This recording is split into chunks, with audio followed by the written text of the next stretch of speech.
আজকের এখানে মুখের কথার সাথে আমাদের বুকের কথারও মিল থাকতে হবে। আজ এখানে বক্তব্য দেওয়ার কথা ছিল শেখ হাসিনার বিচারের দাবিতে, অথচ আজ আমাদের কথা বলতে হচ্ছে নূরের উপরে হামলাকারীদের বিচারের কথা বলতে। জাতীয় পার্টিকে যদি হজম করা হয়, একটা সময় জাতির উপরে চাপিয়ে দেওয়া হবে। আওয়ামী লীগকে হজম করার জন্য আপনাদেরকে প্রস্তুত থাকতে হবে।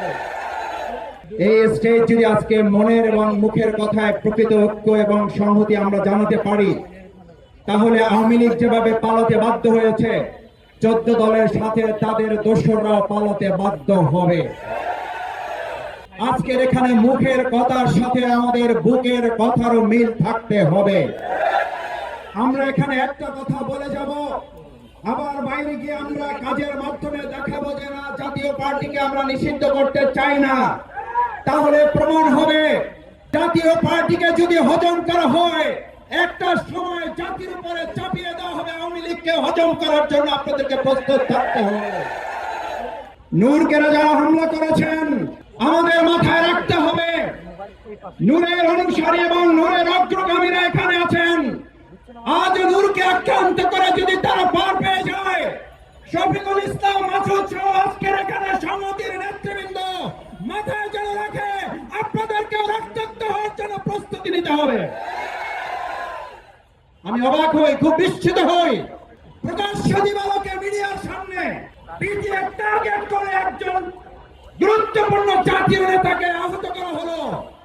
তার জন্য আপনারা যে কমিটি করেন আমার আপত্তি নাই, কিন্তু এতদিনে সেই মিডিয়ার সামনে চিহ্নিত লোকগুলো গ্রেপ্তার না হওয়া শুধু অশনি সংকেত নয়, এই জুলাই যোদ্ধাদেরকে রীতিমতো অপমান এবং লাঞ্ছিত করার সামনে।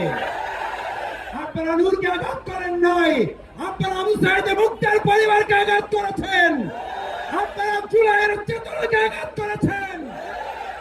আজ নূরকে আঘাত করার মধ্য দিয়ে প্রশাসন যদি এটা প্রমাণ করে তারা একটা প্রোগ্রামের নিরাপত্তা দিতে পারে না, আমি আমার সামনে উপস্থিত ভাই বন্ধুদের জিজ্ঞেস করতে চাই, তারা আগামী দিনে অবাধ সুষ্ঠু নিরপেক্ষ নির্বাচনের জন্য লক্ষ লক্ষ কেন্দ্র পাহারা দিয়ে আওয়ামী দোষর মুক্ত করতে কি তারা সক্ষম হবে?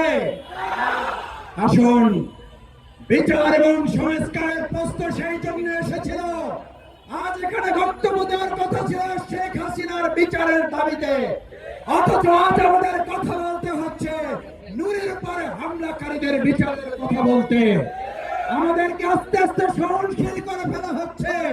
আসুন, সহনশীলতার মাত্রা বাড়লে নির্মম নির্যাতনের মাত্রা বাড়বে।